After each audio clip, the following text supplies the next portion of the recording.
पर जो कंसेप्ट देखा था वो था 2 डायमेंशनल एरे का। 2 डायमेंशनल एरे के केस में हमने बहुत सारे एग्जांपल्स देखे थे जिसमें मैंने डायगोनल एलिमेंट्स का सम आपको बताया था, है ना, कि लेफ्ट टू राइट, है ना, फिर राइट टू लेफ्ट देखा था। फिर सेंटर एलिमेंट को अगर आपको हटाना है कि मल्टीपल टाइम्स वो ऐड ना हो, सिर्फ एक सिंगल टाइम ही वो ऐड हो आपके डायगोनल एलिमेंट्स का सम जब करो आप तब, तो वो भी आपका कंसेप्ट इंप्लीमेंट हो गया था। फिर उसके बाद में मैंने आपको कुछ होमवर्क के क्वेश्चंस दिए थे, कॉर्नर एलिमेंट्स का सम दिया था, स्पेसिफिक रो का सम दिया था, स्पेसिफिक कॉलम का सम दिया था, है ना। इसी में आप एक और एग्जांपल फ्रेम कर सकते हो कि सारे एलिमेंट्स का सम फाइंड आउट करना है ना। फिर यूनिट मैट्रिक्स वाला एक एग्जांपल मैंने आपको करने के लिए दिया था, है ना। फिर उसी के अलावा आप उसमें ऐसा अपर ट्राइंगुलर, लोअर ट्राइंगुलर वैसे कंसेप्ट भी लगा सकते हो, जैसे आपने 11th-12th में जो मैट्रिसेस आपने पढ़ा होगा उसमें जितने भी एग्जांपल्स होते थे आप उसको इसमें इंप्लीमेंट कर सकते हो, राइट। तो मैंने एक ट्रांसफॉर्म वाला आपको दिया था, है ना, कि रो का कॉलम, कॉलम का रो उसमें आपको कन्वर्ट करना है। और उसी के साथ में फिर मैंने आपको 2 2D मैट्रिक्स को ऐड कर बताया था, राइट। अब वहीं अगर मैं बात करें इसके अलावा, तो इसके अलावा फिर आपके पास में जो कंसेप्ट आता है वो कंसेप्ट आता है 2 2D मैट्रिक्स को आपको क्या करना है, मल्टीप्लाई करना है ना। अब मल्टीप्लाई का कंसेप्ट थोड़ा सा क्वाइट डिफरेंट है as compare to addition. Addition में तो आपने क्या करा था, सिंपली आपने सेम रो बाय कॉलम का जितने बाय रो बाय कॉलम जो भी थे आपके, तो उस ऑर्डर में आपने जो भी यूजर से फर्स्ट मैट्रिक्स गेट किया उसी ऑर्डर में आपने सेकंड मैट्रिक्स भी ऐड कर लिया और उसी इंडेक्सिंग बाय इंडेक्सिंग को ऐड करके रिजल्टेंट एरे की इंडेक्सिंग आपने फ्रेम कर दी थी, राइट। लेकिन अब अगर अपन बात करें कि यहाँ पर आपको जो आज के सेशन में देखना है वो मल्टीप्लीकेशन देखना है, तो मल्टीप्लीकेशन इतना सिंपल नहीं होता है एडिशन जितना, कि आप बस डायरेक्टली इंडेक्सिंग बाय इंडेक्सिंग पर ऐड करोगे, ऐड की जगह मल्टीप्लाई कर दोगे तो आपको रिजल्टेंट मैट्रिक्स में मल्टीप्लीकेशन मिल जाएगा, ऐसा नहीं होता है। तो फिर अब उस केस में कंसेप्ट कैसे क्या इंप्लीमेंट होगा, तो वो हमें यहाँ पर अभी अपने प्रोग्रामिंग के थ्रू एग्जीक्यूट करना है, राइट। तो चलते फिर अपन यहाँ पर देखते हैं, मैं ओपन कर लेता हूँ सबसे पहले तो यहाँ पर अपना पेंट, ठीक है। तो अपन आते हैं यहाँ पर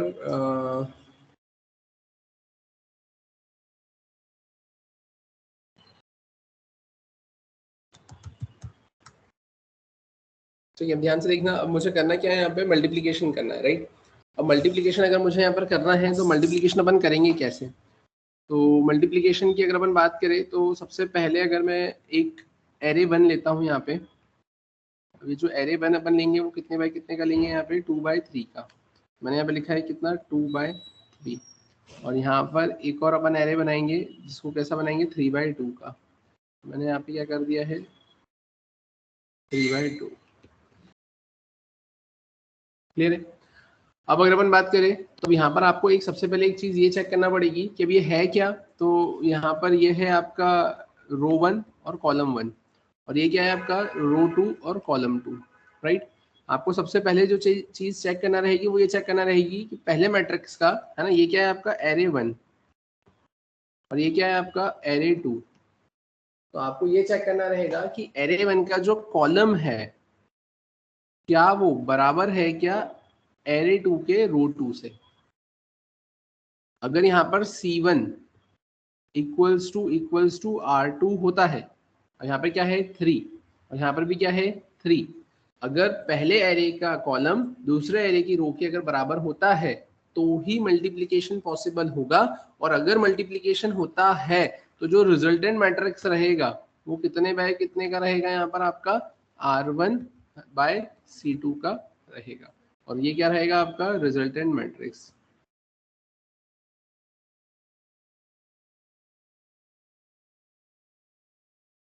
क्लियर है क्या, यहाँ तक सभी को क्लियर है कि आपको यहाँ पे करना क्या है, यहाँ पर अगर C1 इक्वल्स टू R2 होता है तो ही मल्टीप्लिकेशन पॉसिबल होगा, और अगर मल्टीप्लिकेशन पॉसिबल होता है तो जो रिजल्टेंट मैट्रिक्स रहेगा वो कितने बाय कितने का रहेगा, R1/C2 का रहेगा।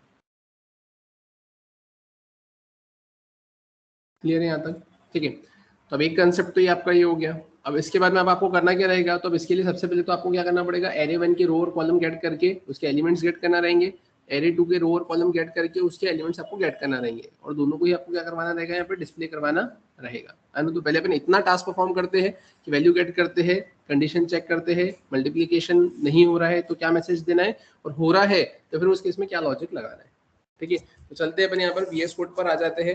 तो जैसा कि आपकी स्क्रीन पर यहाँ पर आपको VS कोड विजिबल है, मैं इसे सेव एज कर लेता हूँ, और सेव एज में मैंने लिख लिया यहाँ पर एरे 21, राइट। अपन आ जाते हैं यहाँ पे programme to multiply 2 2D array, है ना। अपन यहाँ पर इसी कोड को यूज कर लेते हैं, यूजर से वैल्यू गेट करना तो आप सभी को आता ही है ना। तो अब आप क्या करेंगे, एंटर नंबर ऑफ रोज। तो अब इसको यहाँ पे थोड़ा सा आपको डिस्टिंग्विश करना रहेगा, अलग अलग करना रहेगा। एडिशन के केस में तो मैंने एक ही बार रो एक ही बार कॉलम कैट करके दोनों के केस में काम कर लिया था, लेकिन अब अगर अपन बात करें यहाँ पर आपके पास में जो दो 2D एरे रहेंगे तो जरूरी नहीं कि वो सेम रो बाय कॉलम के हो, अलग अलग भी हो सकते हैं, है ना। बाकी कंडीशन तो अपन चेक करेंगे ही सही। तो मैंने यहाँ पे इसे कॉपी किया, कॉपी करके मैंने यहाँ पर इसको पेस्ट कर दिया। अब यहाँ पर मैं क्या लिखूंगा, एंटर नंबर ऑफ रोज, है ना, ऑफ फर्स्ट एरे। तो यहाँ पर कितना आ जाएगा आपके पास में, रो 1। यहाँ पर आप क्या कर देंगे, कॉलम 1। तो यहाँ पर क्या लिखेंगे, enter number of rose of first array, right. ये आपने ऐसा लिख लिया। तो उसके बाद में आप यहाँ पे क्या कर देंगे, तो आप यहाँ पे लिखेंगे रो 2, यहाँ पे भी आप लिखेंगे column 2, enter number of columns of second array, और यहाँ पर भी आप क्या लिख देंगे, ऑफ सेकेंड एरे, राइट। ये तो आपने सब कुछ ऐड कर लिया। अब इसके बाद में आपको क्या करना रहेगा, तो अब इसके बाद में अब आप सबसे पहले तो ये चेक कर लो कि वो कॉलम और रो वाला कंस्ट्रेंट मैच कर भी रहा है या नहीं। अगर करता है तो ही एरे को डिक्लेयर करेंगे, नहीं करता है तो अननेसेसरली क्यों मेमोरी वेस्ट करें एरे को डिक्लेयर करके। तो मैंने क्या करा यहाँ पर, मैंने यहाँ पर आकर सिंपली चेक कर लिया कि अगर कॉलम 1 है ना, रो बाय कॉलम था, अगर कॉलम 1 इक्वल्स टू है ना, यहाँ पे कॉल था ना अपना, अगर कॉलम 1 इक्वल्स टू रो 2 है ना, तो आपको एंटर मिलेगी, और नहीं तो आप एल्स में जाके क्या बोल दोगे, एल्स में जाके क्या बोल दोगे, system dot out dot print LN, और अपन यहाँ पे क्या बोल देंगे, मल्टीप्लीकेशन।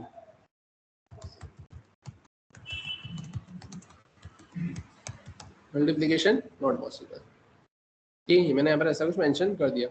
अपन आते हैं अब यहाँ पर कि अगर कॉलम 1 इक्वल्स टू रो 2 है, तो अब इसके लिए मुझे करना क्या रहेगा, तो सबसे पहले तो एरे को डिक्लेयर करना पड़ेगा। तो अपन आते हैं यहाँ पर आकर मैंने क्या किया है कि अगर हाँ मुझे एंटर मिली है, तो एंटर मिलने के बाद में मैं करूँगा क्या, तो डिक्लेरेशन ऑफ 2D एरे, है ना। तो अब यहाँ पर क्या लिखा मैंने लिख लिया यहाँ पर एरे 1, यहाँ पर कितना आ जाएगा, रो 1 और कॉलम 1। यहाँ पर मैंने फिर क्या लिखा है, मैंने लिख लिया यहाँ पर एरे 2, यहाँ पर कितना आ जाएगा, रो 2 और कॉलम 2। क्लियर है यहाँ तक। फिर अगर अपन बात करें अब इसके अलावा आपके पास में रिजल्टेंट एरे भी तो बनेगा, उसको भी तो आपको मैनेज करना पड़ेगा। अब उसको भी मैनेज करने के लिए आप क्या लिखेंगे, यहाँ पे इंट ARR3, है ना, स्क्वायर ब्रैकेट इक्वल्स टू। अब आप यहाँ पे क्या करेंगे, तो आप लिखेंगे यहाँ पे सिंपली न्यू, आप लिखेंगे इंट के बाद में आप क्या करेंगे यहाँ पर, तो आप यहाँ पे लिखेंगे कि जो रिजल्टेंट बनेगा वो कितना बनेगा, रो 1 बाय कॉलम 2। क्लियर है।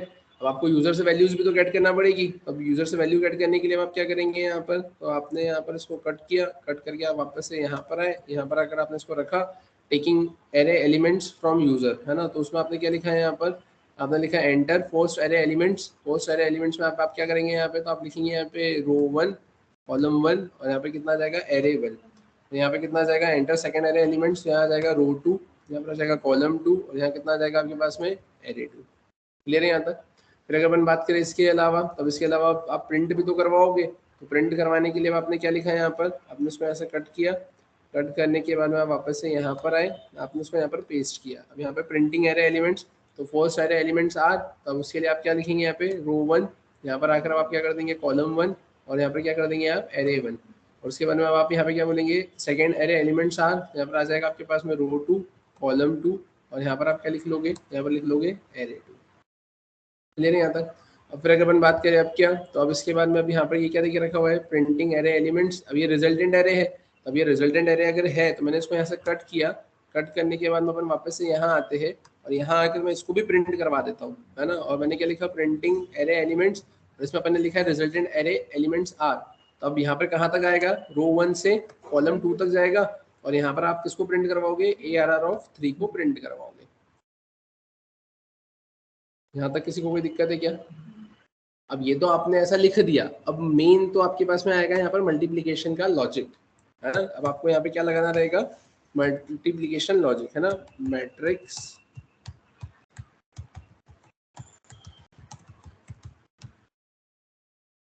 ठीक है, मैट्रिक्स या फिर 2D एरे मल्टीप्लिकेशन लॉजिक। अब आपको यहाँ पे क्या लगाना है, उसका लॉजिक लगाना है।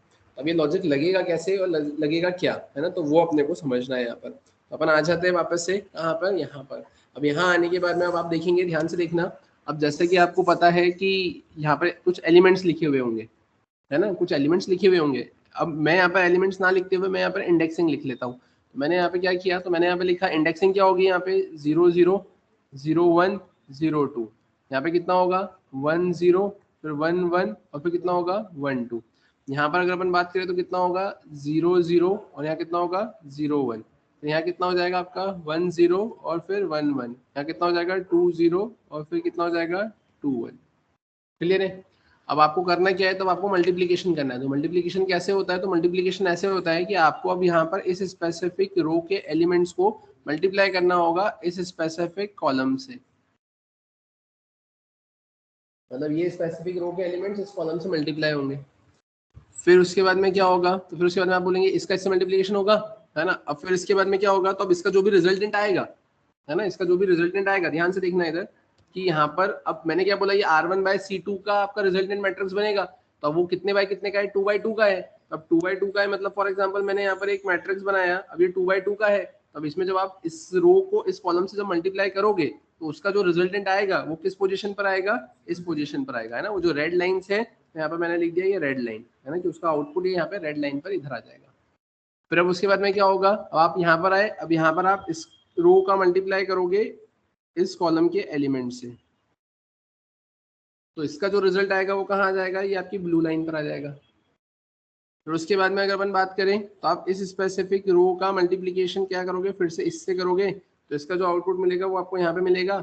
और उसके बाद में फाइनली अब आप क्या करोगे, तो आप इसी रो का मल्टीप्लीकेशन इस कॉलम के उससे करेंगे अगर आप, है ना, यहाँ पर, तो उसका जो आउटपुट मिलेगा वो आपको यहाँ पर मिल जाएगा। क्लियर है। लेकिन अब अगर अपन बात करें, जैसे कि मैंने ये रेड वाली लाइन का आपको बताया था कि रेड वाली लाइन में क्या हो रहा था, कि रेड वाली लाइन में यहाँ पर ये रेड वाली लाइन है ना, ये रेड वाली लाइन है ये आपकी, और ये रेड वाला ये इधर का ये कॉलम था ये आपका, राइट, जिससे आपको यहाँ पर ये आउटपुट मिल रहा था।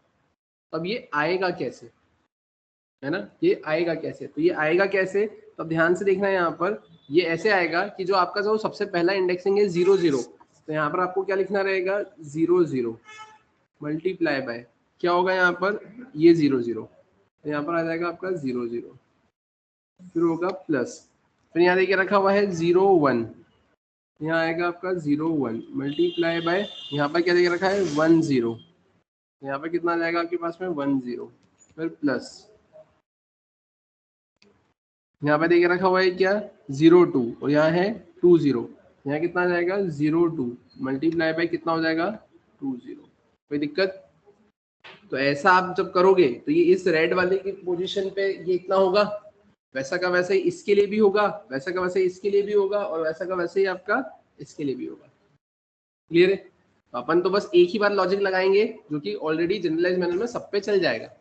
तो मैंने ये यहाँ पर ऐसा लिखा, अब ध्यान से देखना, अब यहाँ पर क्या देके रखा हुआ है, तो सब में अब देखना इधर ध्यान से, यहाँ पर मैंने क्या बोला है कि ये पहला वाला जो है ना, इधर देखना यहाँ पे,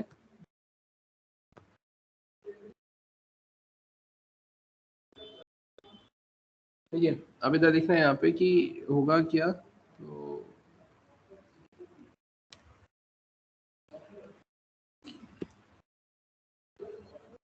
ठीक है। तो अब यहाँ पर देखकर क्या रखा हुआ है, तो अब यहाँ पर ये पहला वाला होगा आई, तो ये होगा जे, ये होगा आई, ये होगा जे, ये होगा आई और ये होगा जे। क्लियर है। सिमिलरली यहाँ पर की भी अगर अपन बात करें, यहाँ पर भी अपन अगर एलिमेंट्स की बात करें तो यहाँ पर भी क्या होगा, तो यहाँ पर भी आप बोलोगे ये भी क्या होगा आपके पास में आई और ये होगा जे, ये होगा आई, ये होगा जे, ये होगा आई और ये होगा आपका जे। कोई दिक्कत है क्या। अब इसमें आपने एक चीज नोटिस करी कि अब ये जो मैंने आई जे लिखा है, तो अब ये किसकी वैल्यू है आपकी, आई की, है ना, ये किसकी वैल्यू है आपकी, ये किसकी वैल्यू है, ये आई की वैल्यू है। ठीक है, अब यहाँ पर ये आई हो गया, है ना, तो उसके बाद में ये वाली भी वैल्यू किसकी होगी आपकी, आई की, ये वाली वैल्यू भी किसकी होगी आपकी, आई की। क्लियर है। तो ये तो आई तो हो गया आपका, ये यहाँ पर ये हो गया ये आई, ये वाला आई और ये वाला आई, और उसी के रिस्पेक्ट में अगर मैं बात करूँ तो इधर क्या देके रखा हुआ है, ये आपको जे, ये जे और ये जे। यहाँ पर मैंने बोला कि अब ये क्या है, यहाँ पर ये है जे, ये है जे, और ये कितना देके रखा हुआ है यहाँ पर जे। कोई दिक्कत, अब लेकिन आपने एक चीज नोटिस करी कि अब यहाँ पर जो देके रखा हुआ है ये आपके पास में ये वाला ये 0 है, ये 1 है और ये आपके पास में 2 है। यहाँ पर भी ये 0 है, ये 1 है और ये आपके पास में यहाँ पे कितना देके रखा हुआ है 2 है। तो अब इस केस में आपको एक चीज से समझ में आई कि यहाँ पर ये तो सेम सेम जा रहा है ना, 0 0 1 1 और 2 2। तो मैंने इसको क्या कंसिडर कर लिया, तो मैंने इसको कंसिडर कर लिया के। मैंने इसको क्या कंसिडर कर लिया यहाँ पर के, और यहाँ पे भी इसको भी क्या कंसिडर कर लिया मैंने के, है ना। ये क्या कंसिडर हो जाएगा के, ये क्या कंसिडर हो जाएगा के, ये कंसिडर हो जाएगा के और ये भी कंसिडर हो जाएगा कितना के। क्लियर है। अब बीच में क्या लगा हुआ है यहाँ पर मल्टीप्लाई, बीच में क्या लगा है मल्टीप्लाई, बीच में क्या लगा है मल्टीप्लाई। अब यहाँ पर आपको एक चीज समझ में आ रही है हो क्या रहा है, तो अब इधर देखना यहाँ पे ध्यान से, यहाँ पर ये आई था है ना, तो यहाँ पर हो क्या रहा है, ये आपके पास में ये आई के इंटू के जे, ये भी क्या है आई के इंटू के जे, और ये भी क्या है आई के इंटू के जे। अब हो क्या रहा है, इसको मल्टीप्लाई करोगे जो भी रिजल्ट आएगा इसमें ऐड हो जाएगा, इसको मल्टीप्लाई करोगे जो भी रिजल्ट आएगा इसमें ऐड हो जाएगा, और फिर फाइनली यहाँ पर आपको आपका आउटपुट मिल जाएगा। तो आपको एक चीज समझ में आ रही है, प्रीवियस प्रोसेस का आउटपुट नेक्स्ट डे इनपुट का काम कर रहा है, प्रीवियस प्रोसेस का आउटपुट नेक्स्ट डे इनपुट का काम कर रहा है। तो अगर ऐसा होता है तो इक्वल्स टू के दोनों साइड आप क्या लिखते हैं, सेम नेम का वेरिएबल लिखते हैं। अगर आप सेम नेम का वेरिएबल लिखते हैं तो फिर उस केस में अपन करेंगे क्या, तो ध्यान से देखना, अपन एक काम करते हैं, इसको हटाते हैं यहाँ से,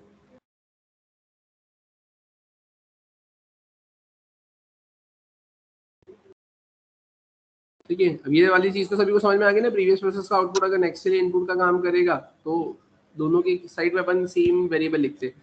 तो मैंने क्या करा है यहाँ पर, तो मैंने यहाँ पे सिंपली लिख लिया दोनों side some equals to some. अब इसमें मैं करूंगा क्या, तो इसमें करूंगा मैं प्लस। अब किसको प्लस करूंगा, तो आपने एक चीज नोटिस करी कि ये क्या है, अब इधर देखना ये क्या देके रखा हुआ है आपको 0 2। तो 0 2 कहाँ पर है आपके पास में, एरे 1 में है या एरे 2 में है, एरे 1 में है।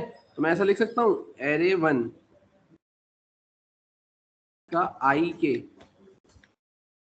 मल्टीप्लाई बाय, अब ये 2 0 किस में है, एरे 2 में है, तो मैं ऐसा लिख सकता हूँ एरे 2 का के जे लिख सकता हूँ। अब यहाँ पर जैसा कि मैंने भी आपको बताया था कि यहाँ पर ये जो आप टास्क परफॉर्म कर रहे हो वो किसके लिए परफॉर्म कर रहे हो, कि यहाँ पर जो आपके पास में ये ऐसा 2D अरे बनने वाला है, तो ये पूरा जो जितना ये रेड वाला है ना, ये कौन सी पोजीशन पर आएगा, इस पोजीशन पर आएगा। तब ये पोजीशन कौन सी होगी, ये पोजीशन 0 0 होगी, और ये होगा क्या, ये आपका एरे 3 होगा क्या। तो मैंने बोला क्यों ना एक काम करते हैं, जो सम लिखा हुआ है कि मैं पहले सम निकालूंगा और सम को एरे 3 में रखूंगा, तो इससे अच्छा तो मैं एक काम करता हूँ कि इसकी जगह मैं लिख ही लेता हूँ ना एरे 3 इक्वल्स टू एरे 3। तो इससे क्या हो जाएगा, सम की जगह मैंने लिख दिया एरे 3 मतलब एरे 3 का आई जे, एरे 3 का आई जे, है ना। इसकी जगह मैं क्या बोल रहा हूँ, यहाँ पर क्या आएगा एरे 3 का आई जे, एरे 3 का आई और जे, और इधर भी क्या जाएगा एरे 3 का आई और जे, और प्लस, और प्लस में तो फिर ये वाली पूरी लाइन आ ही जाएगी। तो मेरे को यहाँ पे क्या करना पड़ेगा, जो सम देके रखा हुआ है मेरे को वो एक वेरिएबल कम लिखना पड़ेगा, क्योंकि मैं पहले तो सम में वैल्यू निकालूंगा, फिर सम में वैल्यू निकालने के बाद मैं एरे 3 के आई जे में मैं उसको रखूंगा। तो मतलब क्या निकलेगा कि एक वेरिएबल में रखा फिर उसको वापस से दूसरे उसमें रखा, मैं डायरेक्टली एरे 3 के आई जे, एरे 3 के आई जे में उसको रख लूंगा। क्लियर है क्या। तो आप बोलेंगे कि सर पहली बार जब एरे 3 का आई जे होगा तो उसमें क्या होगा, तो उसमें तो कुछ भी नहीं होगा ना, आप उसको 0 से इनिशियलाइज करोगे। तो ये तो आपको भी पता है ना कि सबसे पहले अगर अपन किसी सीरीज का सम करते हैं तो पहले एलिमेंट में आप उसमें 0 ऐड करते हो, क्योंकि ताकि उसकी वैल्यू चेंज ना। क्लियर है क्या यहाँ तो सभी को। तो अब अगर अपन बात करें ऐसा कुछ है तो इसको चलाकर देख लेते हैं। अब उसके लिए मुझे लिखना क्या पड़ेगा, अब उसके लिए मैं यहाँ पर आता हूँ। अब यहाँ पे जैसा कि मैंने बोला कि मुझे लॉजिक लिखना है, तो मैंने लिखा इंट आई इक्वल्स टू, कहाँ से स्टार्ट करेंगे अपन यहाँ पर, तो आई तो वही 0 से ही स्टार्ट होगा, है ना, 0 से स्टार्ट करेंगे।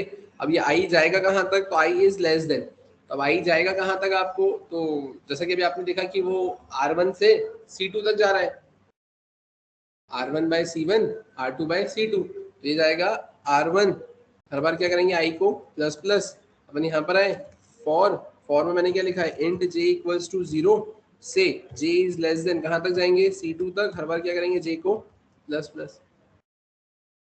अब इसके पहले अब आप यहाँ पे क्या करोगे, इसके पहले आप यहाँ पे लिख दोगे एरे ऑफ 3 का क्या I और j इक्वल्स टू 0, लेकिन ये ऐसा यहाँ पे नहीं आएगा, ये कहाँ आएगा आपके पास में, तो जैसे ही j मिलेगा वैसे ही आप इसको रख दोगे। क्लियर है? और लेकिन आपने एक चीज ये तो पूछी ही नहीं कि ठीक है आई के इंटू के जे तो मैंने लिख दिया, मेरे पास में आई तो है जे भी है, लेकिन अब ये के का क्या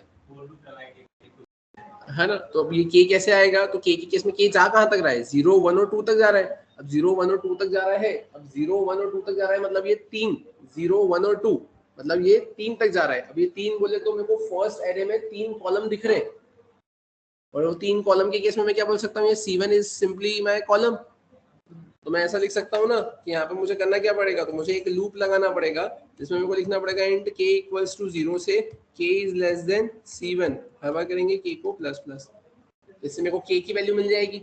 और अब बस अब आप करोगे क्या, तो आपको यहाँ पे लिखना है एरे 3 का आई जे इक्वल्स टू एरे 3 का क्या आएगा यहाँ पर आई जे है ना, प्लस एरे 1 का आई के इंटू एरे 2 का के और जे,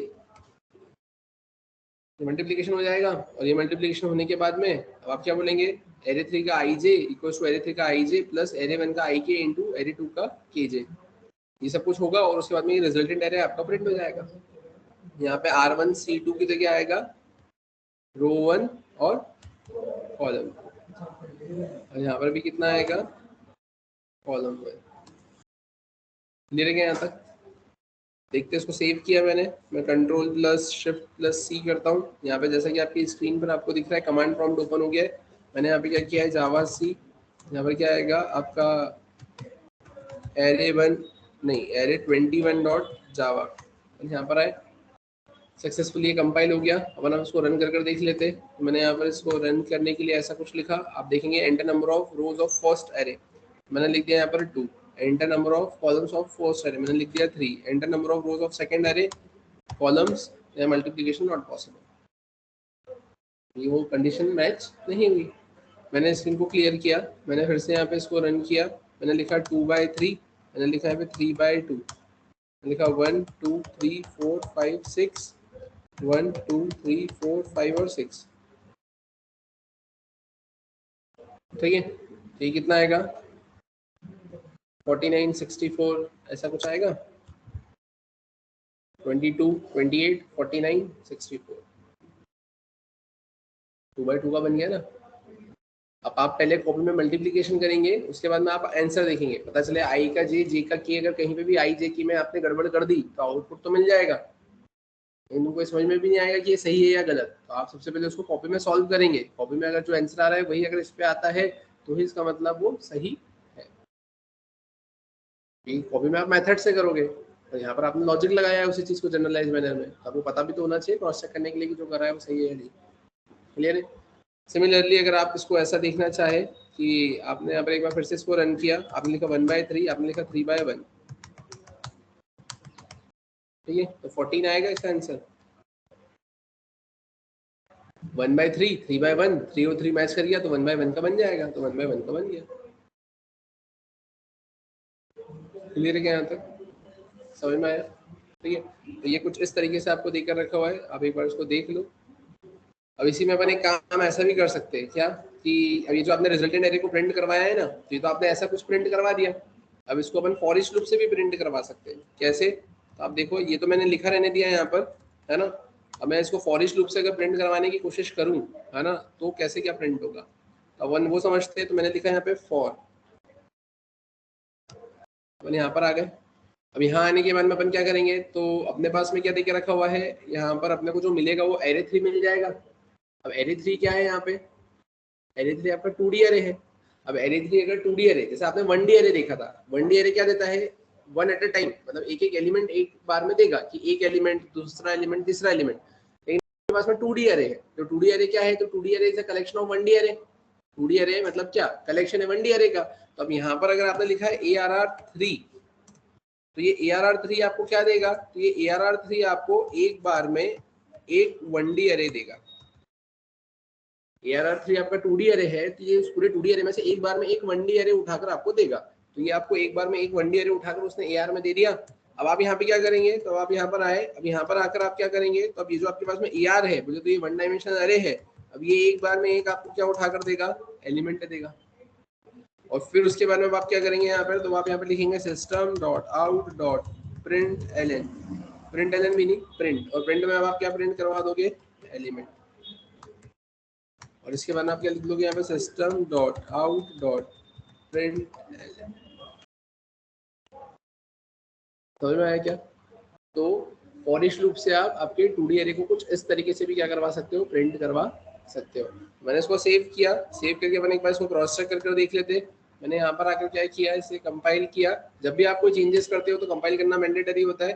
मैंने यहाँ पर आकर इसे रन किया। मैंने लिखा यहाँ पर कितना? 3/1 1/3।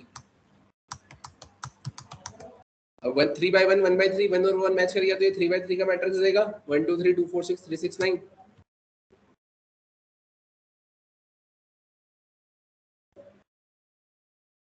क्लियर है क्या यहाँ तक?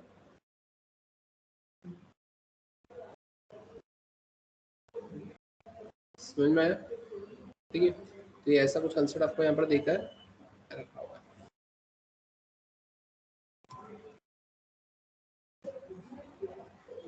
ये सब मैंने आपको एक अलग तरीके से प्रिंट करना बताया है। क्लियर है क्या यहाँ तक?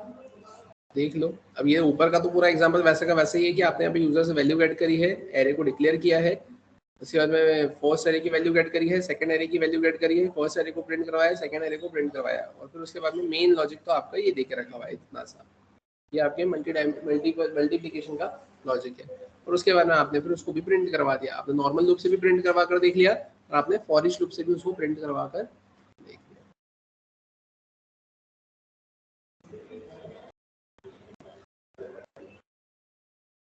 क्लियर है यहाँ तक? अब फिर अगर अपन बात करें अब इसके अलावा, तो अब इसके अलावा ये तो मैंने अब आपको 2 डायमेंशनल एरे का कुछ ऐसा कंसेप्ट बताया है ना। अब इसके बाद में एक लास्ट आपके पास में आता है मल्टी डायमेंशनल एरे का कंसेप्ट, है ना, कि अभी मल्टी डायमेंशनल एरे का कंसेप्ट होता क्या है ना। तो जैसा कि आपको पता है कि 1 डायमेंशनल एरे क्या होता है? Collection of elements. 2 dimensional element 2D array क्या होता है? 2 डायमेंशनल एरे क्या होता है? Collection of 1D array. अब मल्टी डायमेंशनल क्या होगा? Collection of 2D array. Clear है क्या यहाँ तक? ठीक है, क्लियर है यहाँ तक? समझ में आया सभी को? अब अगर अपन बात करें क्या और कैसे, तो ध्यान से देखना। मैंने इसको सेव एज किया, और सेव एज करके मैं क्या करूंगा? तो मैंने लिखा एरे 22। अपन यहाँ पर आ गए। अब यहाँ आकर मैं क्या लिखूंगा? Program showing the concept of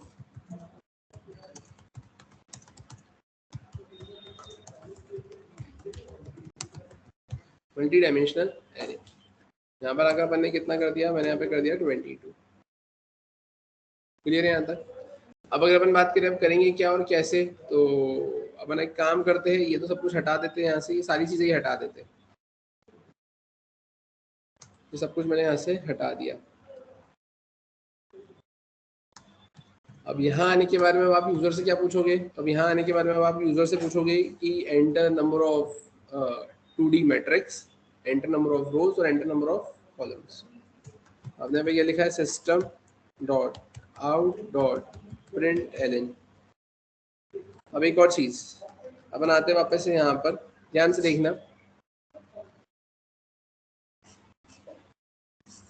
ठीक है, अब जैसे कि आपको पता है कि अगर मैं इसकी बात करता हूँ तो ये क्या होता है? 1D एरे होता है। ठीक है, और इसको रिप्रेजेंट करने के लिए आप क्या लगाते हो? यहाँ पे सिंपली सिर्फ एक स्क्वायर ब्रैकेट लगाते हो। मैंने बोला अगर मेरे पास में ऐसा कुछ है तो ये क्या होता है? 2D एरे होता है। इसको रिप्रेजेंट करने के लिए आप 2 स्क्वायर ब्रैकेट लगाते हो। ठीक है, अब सिमिलरली अगर अपन बात करें कि मेरे पास में एक 2D एरे तो ये है और एक 2D एरे ये है, तो इसको बोलते हैं अपन मल्टी डायमेंशनल एरे।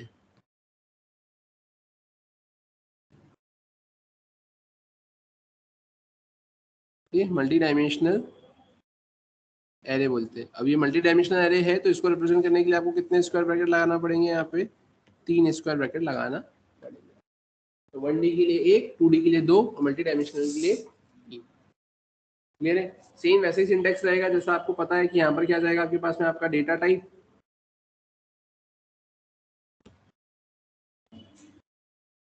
है ना। अगर अपन बात करें यहाँ पर क्या आएगा आपके पास में, तो यहाँ पर आपके पास में वही आपका डेटा टाइप आ जाएगा। डेटा टाइप के बाद में फिर क्या आ जाएगा आपके पास में, एरे का नाम,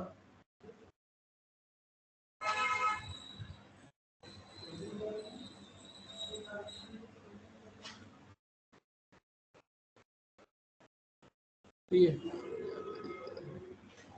है, डेटा टाइप, एरे का नाम, तो यहाँ पर स्क्वायर ब्रैकेट 1, 2 और 3, और यहाँ पर फिर क्या आएगा न्यू, तो यहाँ पर भी क्या आएगा आपके पास में डेटा टाइप, और डेटा टाइप के बाद में यहाँ पर क्या आएगा आपके पास में, तो यहाँ पर आ जाएगा नंबर ऑफ 2D एरे, ठीक है। तो यहाँ पे क्या आ जाएगा आपके पास में रोज, और यहाँ कितना आएगा आपके पास में कॉलम्स,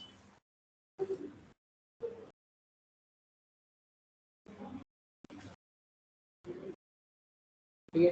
तो ये क्या हो जाएगा आपके पास में data type, array name, array name के बाद में क्या आएगा यहाँ पर 3 बार square bracket new data type, और फिर क्या जाएगा नंबर ऑफ 2D एरे रोज, और फिर क्या जाएगा आपके पास में कॉलम्स। तो इसको अगर रिप्रेजेंट अगर आपको करना है तो आप कैसे करोगे, आप सिंपली लिखोगे इंट में आपने लिखा क्या ARR, है ना। अपन यहाँ पर है, मैंने लिखा है न्यू, मैं क्या लिखूंगा इंट, और मैंने कितना लिखा है यहाँ पे, मैंने लिख लिया यहाँ पे 2 3/3,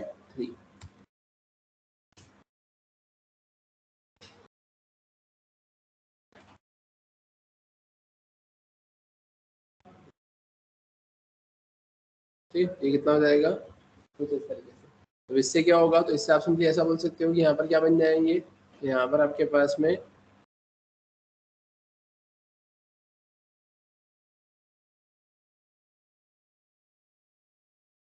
है ना कुछ इस टाइप से ऐसा बन जाएगा,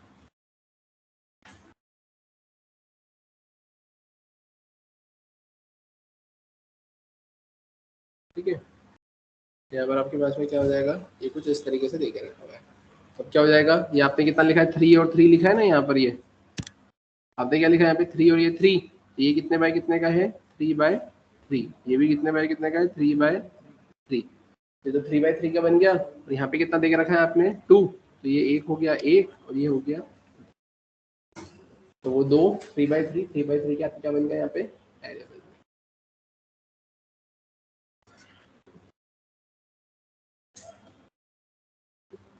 क्लियर है क्या यहाँ तक, इसमें किसी कोई दिक्कत, ठीक है। ये ऐसा कुछ कंसेप्ट यहाँ पर आपको देखकर रखा हुआ है, समझ में आया क्या।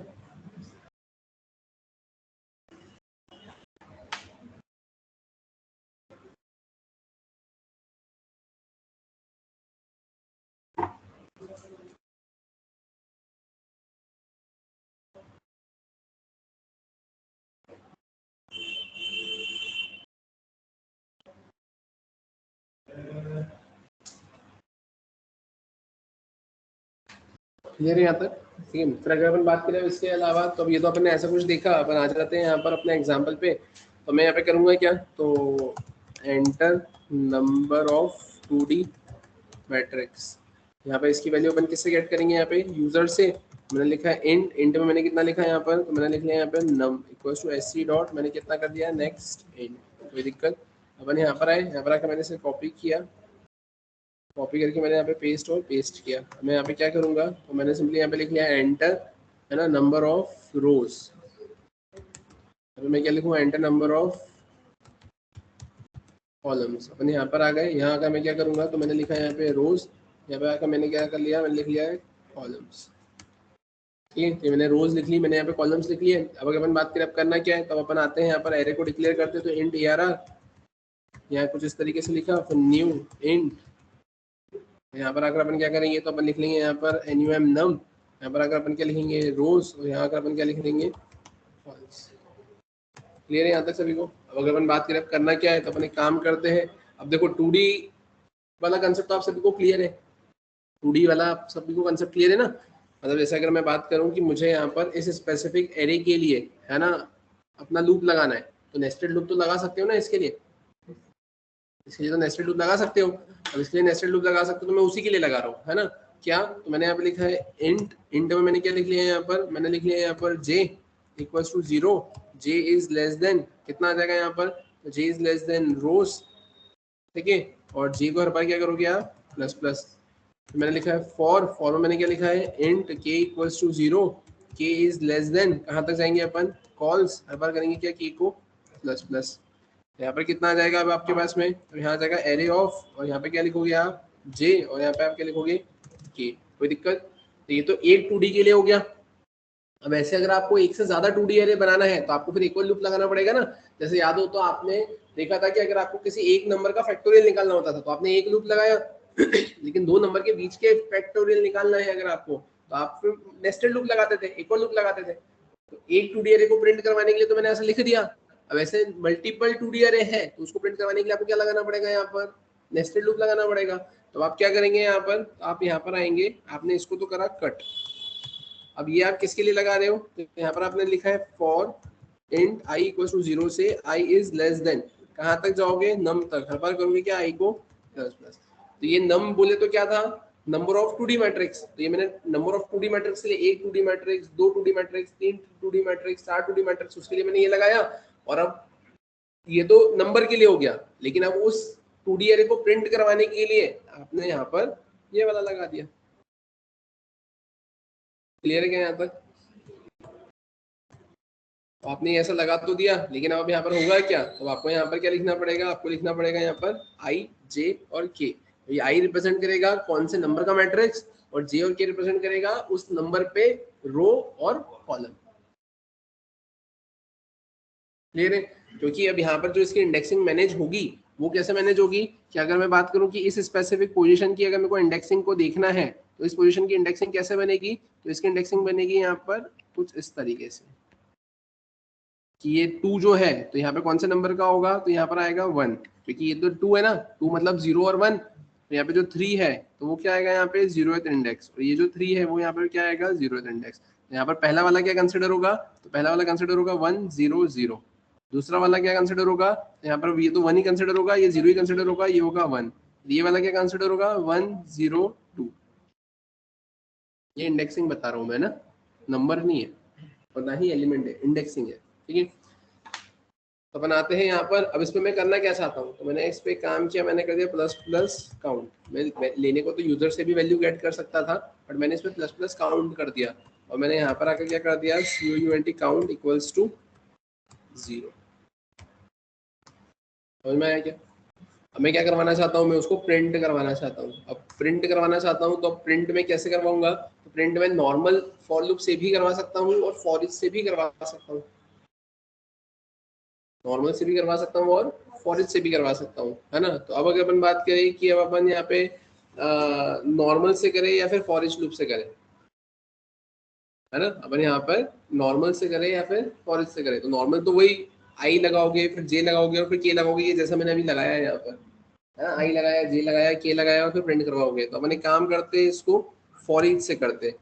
जैसे कि मैंने भी आपको बताया था कि एक अगर एरे है तो फॉर ईच लूप में वो एक 1D एरे का एक एक एलिमेंट देता है, 2D एरे में क्या देता है, तो 2D एरे में एक एक 1D एरे देता है, मल्टी डायमेंशनल में क्या देगा, एक बार में एक 2D एरे उठा कर देगा। तो अब यहाँ पर आप क्या लिखेंगे, आपने लिखा ARR, तो अब ये ARR क्या देगा आपको, तो यहाँ पर एक बार में एक 2D एरे उठा कर देगा। ये ARR क्या देगा, एक बार में एक 2D एरे उठा कर देगा। फिर उसके बाद में, और उसके बाद में यहाँ पर आपके पास में क्या है, ये 2D एरे है, तो ये 2D एरे एक बार में अब क्या उठा कर देगा, एक 1D एरे उठा कर देगा। अब इसने वो AR ने क्या करा, एक बार में एक 1D एरे उठा कर दिया। और अब इसके बाद में अब क्या होगा, तो अब यहाँ पे फॉर लगाया, फॉर के केस में अब क्या होगा, तो इंट, यहाँ पर ये आपको क्या देगा, एलिमेंट देगा। अब आप यहाँ पे क्या करेंगे, तो आप यहाँ पे लिख लेंगे सिस्टम डॉट आउट डॉट क्या आएगा यहाँ पे, प्रिंट एलन नहीं, अपन यहाँ पे क्या लिखेंगे, अपन लिख लेंगे यहाँ पर एलिमेंट प्लस डबल कोट्स में बैकवर्ड स्लैश टी। इसके बाद में आप यहाँ से जब बाहर निकलोगे तो आप क्या करोगे, system dot out dot print LN, और जब यहाँ से बाहर निकलोगे तो फिर क्या लिखोगे, system dot out dot print LN. और इसके ऊपर अब आप क्या मेंशन कर दोगे यहाँ पे, तो आप यहाँ पे लिख दोगे system dot out dot print LN, और यहाँ पर आप क्या लिखोगे, तो आप लिख लोगे यहाँ पे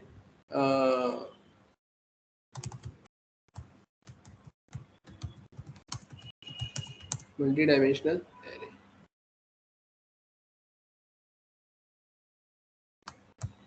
ठीक है, मैंने इसको सेव किया। अब एक बार इसको रन कर देख लेते हैं। मैंने स्ट्रिंग को क्लियर किया, यहाँ पर आकर मैंने क्या करा है, एरे लिखा है एरे 22.java। अपन यहाँ आ गए, यहाँ आकर मैंने क्या लिखा है, एरे 22। मैंने एंटर किया, enter number of 2D matrix, मैंने बोला मेरे को कितने चाहिए, तो मैंने बोला मेरे को 3 चाहिए।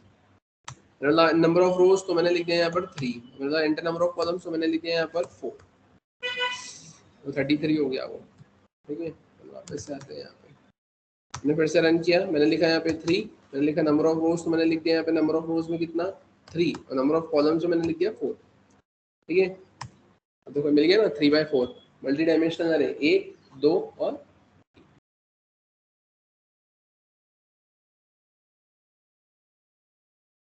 जितने भी मल्टी डायमेंशनल अरे होंगे उन सबके रो कॉलम सेम होंगे। हाँ, वो तो सेम ही रखना पड़ेगा आपको।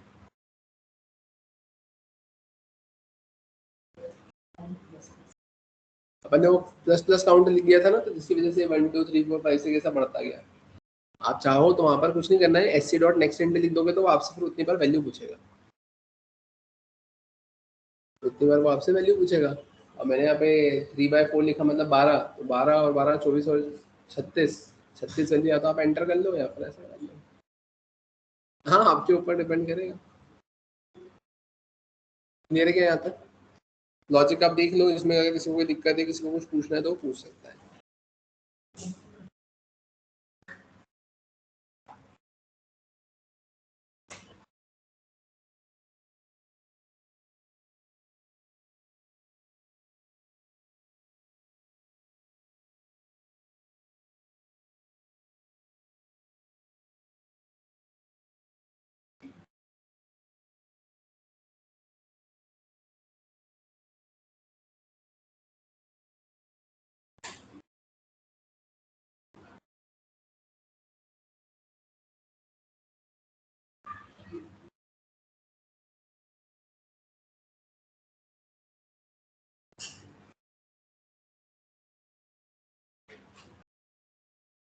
ज्यादा क्लियर है क्या?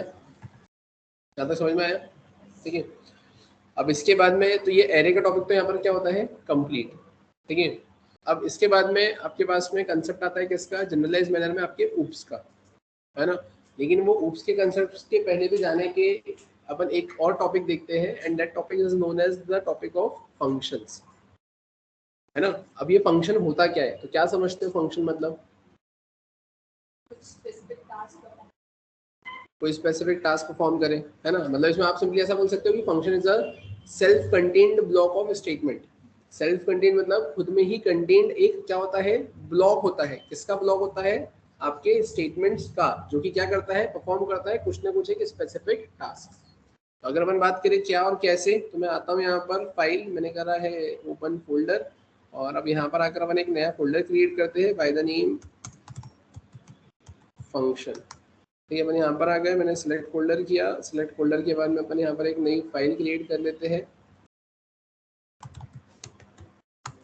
ठीक है, अब अगर अपन बात करें यहाँ पर क्या है, तो मैंने लिखा है फंक्शन। अब अगर फंक्शन की अपन बात करें कि फंक्शन मतलब बेसिकली होता क्या है, तो आप क्या बोलेंगे, आप सिंपली ऐसा बोलोगे, function is a self contained block of statement.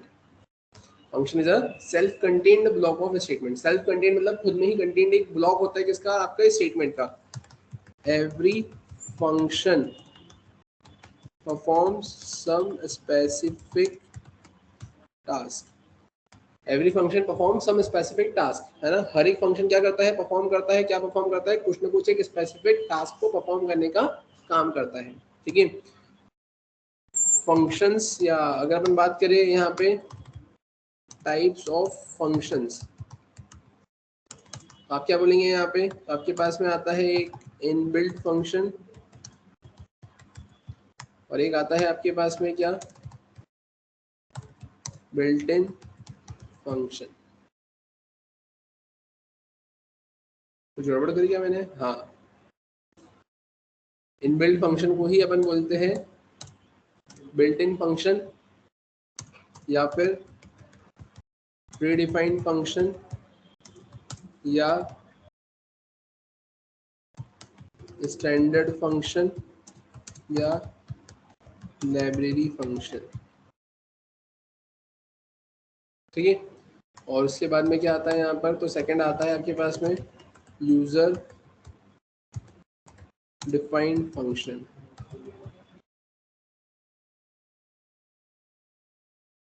इसमें अब आप क्या बोलेंगे यहाँ पे, आप इसमें बिल्ट इन फंक्शन के केस में आप सिंपली ऐसा बोल सकते हो, function whose definition is already defined, है ना, function whose definition is already defined, जिसका जो डेफिनेशन होता है वो ऑलरेडी क्या किया होता है, डिफाइन किया होता है।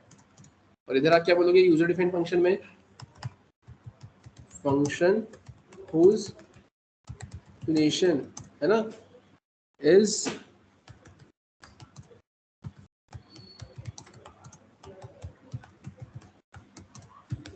function whose definition is defined according to programmer's need, है ना, जिसका जो डेफिनेशन होता है वो डिफाइन की जाती है अकॉर्डिंग टू प्रोग्रामर्स नीड, है ना, प्रोग्रामर्स की नीड के अकॉर्डिंगली। ठीक है, कौन करता है, फंक्शन, मतलब प्रोग्रामर करता है। ठीक है,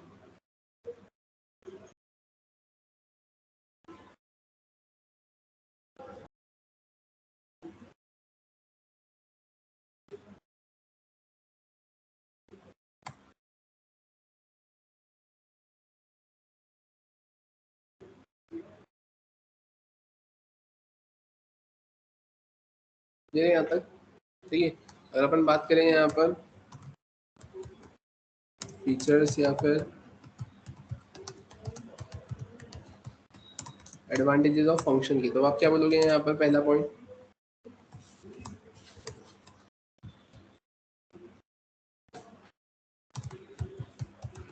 फंक्शन, है ना, रिड्यूसेस कॉम्प्लेक्सिटी। फंक्शन क्या करता है, रिड्यूस करता है, क्या रिड्यूस करता है, कॉम्प्लेक्सिटी। कॉम्प्लेक्सिटी मतलब कि अगर आपको एक ही प्रोग्राम में एक ही चीज को 10 बार करना है, तो आप एक ही चीज को 10 बार करने के लिए वो सेम कोड को 10 बार लिखोगे। वहीं अगर आपने फंक्शन बना दिया तो फंक्शन क्या कर देगा, तो फंक्शन यहाँ पे रिड्यूस कर देगा, क्या रिड्यूस कर देगा, आपकी कॉम्प्लेक्सिटी, कि सेम चीज को आपको 10 बार नहीं लिखना पड़ेगा, एक ही बार लिखकर आप उस पर क्या कर सकते हो, ऑपरेशन परफॉर्म कर सकते हो। Function reduces complexity, function increases code reusability. Function क्या करता है, इंक्रीज करता है, क्या इंक्रीज करता है, कोड रीयूजेबिलिटी। ठीक है, और इसके अलावा आप और क्या बोल सकते हो, function makes debugging easier. Function makes debugging easier, bug मतलब एरर, डीबग मतलब टू रिजॉल्व दैट एरर। ठीक है, function reduces redundancy of code, function reduces redundancy of code। redundancy of code क्या, redundant code, redundant मतलब क्या, कि duplicacy, या फिर आप ऐसा बोल सकते हो कि जो सेम कोड बार बार आ रहा है तो उसको भी रिड्यूस करने का काम करता है।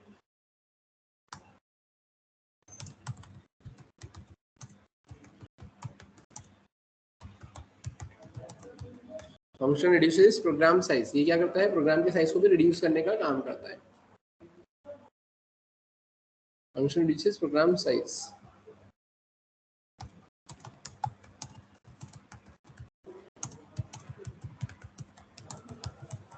We can create n number of functions, or a function can be called n number of times, a function can be called n number of times।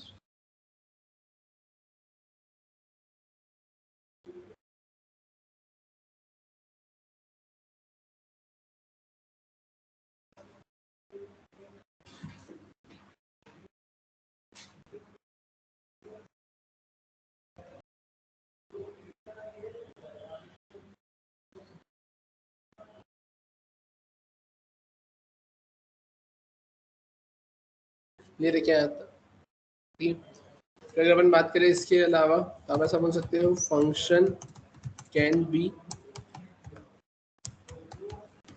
Categorised as, ठीक है।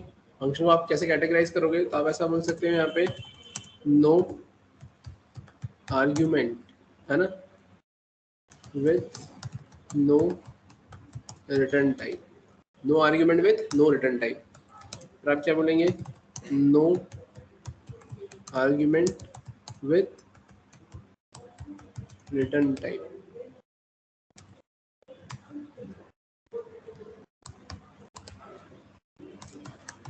with argument and no return type, or with argument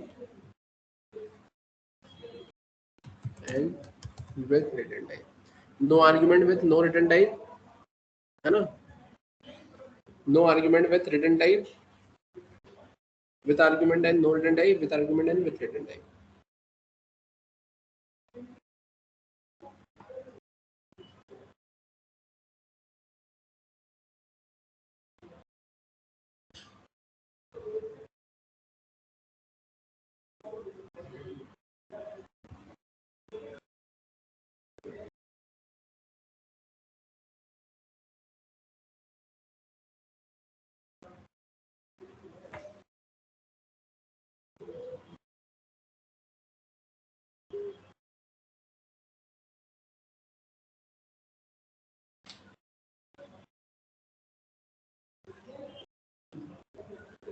clear है? अब इसका ये मतलब क्या है, no argument with no return type, no argument with return type, with argument and no return type, और with argument and with return type. ये argument बोले तो आर्ग्यूमेंट मतलब ये वो वेरिएबल्स है ना, जिसको आप आपके फंक्शन में पास करोगे। नो आर्ग्यूमेंट मतलब फंक्शन में कुछ भी पास नहीं करोगे, विद आर्ग्यूमेंट मतलब फंक्शन में आर्ग्यूमेंट पास करोगे। नो रिटर्न टाइप कि जिसको आपने कॉल किया है उधर से कोई वैल्यू आई नहीं है, विद रिटर्न टाइप मतलब जिसको कॉल किया है उसने वैल्यू को रिटर्न किया है। सिंपल टर्म्स में आप ऐसा समझो कि आपके घर में बहुत सारे मेहमान आए, गेस्ट आए हुए, राइट।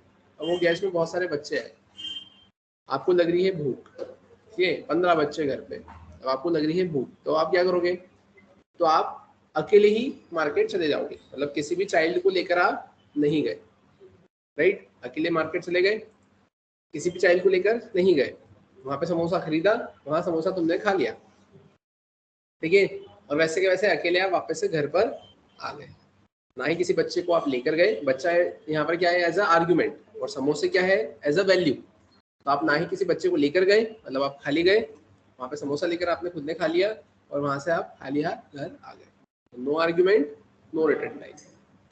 फिर क्या है, no argument with return type, आप किसी बच्चे को लेकर नहीं गए, क्योंकि एक को लेकर जाते तो 15 को लेकर जाना पड़ता, तो आप किसी को भी लेकर नहीं गए, तो नो आर्ग्यूमेंट मतलब आप गए तो सही लेकिन किसी को भी कुछ भी लेकर नहीं गए।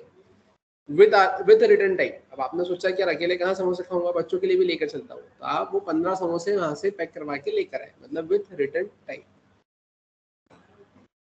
ठीक है। फिर with argument no return type, अब आपने सोचा कि उन बच्चों में 15 बच्चों में 2-3 बच्चे खास थे, तो उन 2-3 बच्चों को उठा के ले गए, तो मतलब विद आर्ग्यूमेंट, मतलब आप बच्चों को लेकर गए, बोले तो विद आर्ग्यूमेंट, तुमने उनको वहीं पे समोसे खिला दिए और वहीं पे छोड़ दिया, ठीक है, और वापस से आ गए, तो नो रिटर्न टाइप, आप बच्चों को लेकर गए, समोसे खिला के वहीं छोड़कर आ गए सिंहस्थ में, ठीक है, आप अकेले आ गए, तो no return type, right. With argument and with return type, आपने सोचा कि चलो एक काम करते हैं, 15 के 15 बच्चों को लेकर चलते, सब समझदार थे, तो आप आर्ग्यूमेंट लेकर गए, वहां पे समोसे दिलाए, है ना, और वापस से उन सारे बच्चों को घर पे लेकर आ गए, बोलो कि आप घर पे बैठ के समोसे खाना, तो with argument and with return type, ये आप लेकर गए, आपने वहां पे समोसे खरीदे, और समोसे के साथ में बच्चों को लेकर आप घर आ गए। सिमिलरली अब ये समोसा क्या है, कोई ऑपरेशन, कि अगर मैंने किसी फंक्शन को कॉल किया है तो मैं उसमें कुछ वैल्यू पास करूंगा, वो फंक्शन उस वैल्यू के ऊपर ऑपरेशन परफॉर्म करेगा, और वहां से कुछ जो भी रिजल्ट मिलेगा, या अगर मुझे लाना होगा तो मैं लेकर आ जाऊंगा, नहीं लाना है तो वहीं पे प्रिंट करवा दूंगा।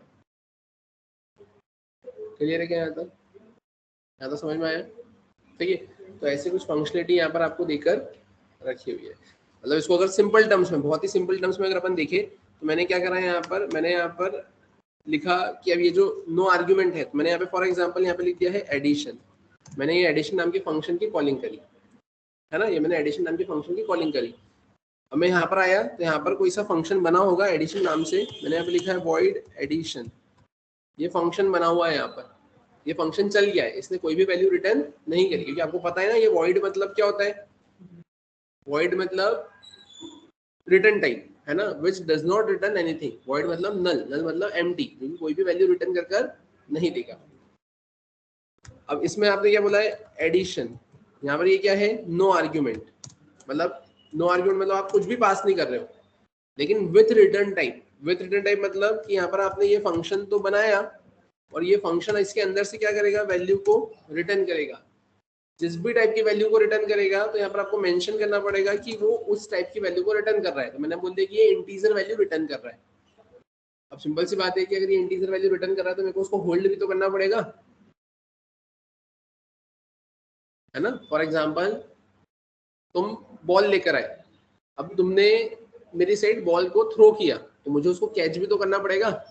तो अगर यहाँ पे ये फंक्शन है और ये फंक्शन अगर कोई वैल्यू को रिटर्न कर रहा है तो ये जो रिटर्न करेगा उस रिटर्न को हैंडल भी तो करना पड़ेगा। तो यहाँ पर आपने क्या करके रखा है, तो यहाँ पर आपने एक टेम्पररी वेरिएबल लेकर रखा हुआ है जिसमें आपने उसको क्या करा है, यहाँ पर हैंडल किया है कि आपने अगर फंक्शन को कॉल किया है तो वो कुछ वैल्यू रिटर्न करेगा, तो वो वैल्यू किस में जाएगी, यहाँ पर RES में, with argument and no return type. मतलब अब मैंने क्या करा यहाँ पर, तो मैंने यहाँ पर एडिशन को कॉल तो किया और मैंने यहाँ पे 2 नंबर भी पास कर दिया। अब ये no return type, no return type मतलब कि यहाँ पर मैंने लिखा है वॉइड, मैंने लिखा है यहाँ पर एडिशन, और एडिशन के अंदर मैंने जो 2 नंबर को पास किया है तो उसको हैंडल करने वाला भी तो कोई होना चाहिए। तो यहाँ पर मैंने क्या लिख दिया है, int a comma int b।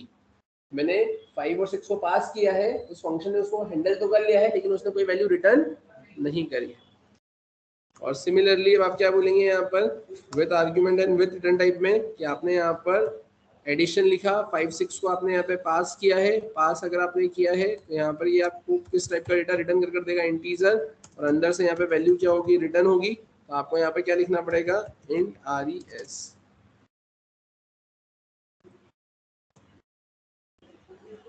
यहाँ पे क्लियर है क्या?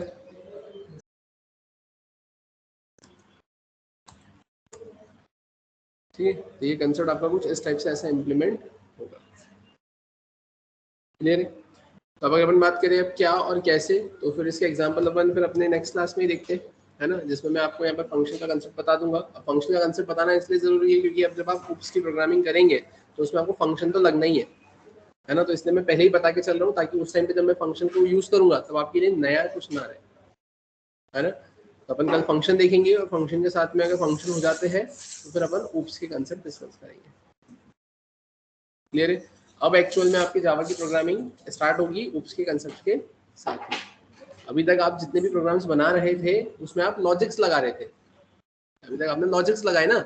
फॉर लूप में क्या करा, लॉजिक लगाया। व्हाइल में क्या किया, लॉजिक लगाया। डू व्हाइल में क्या किया, लॉजिक लगाया। पैटर्न में क्या किया, लॉजिक लगाया। फैक्टोरियल, आर्मस्ट्रॉन्ग, रिवर्स, पैलिंड्रोम, है ना, इनमें क्या करा आपने, लॉजिक लगाया, है ना। तो उसके अलावा आपने एरे में क्या किया है, लॉजिक लगाया है। लेकिन अब आपको क्या करना है, कंसेप्ट लगाना है।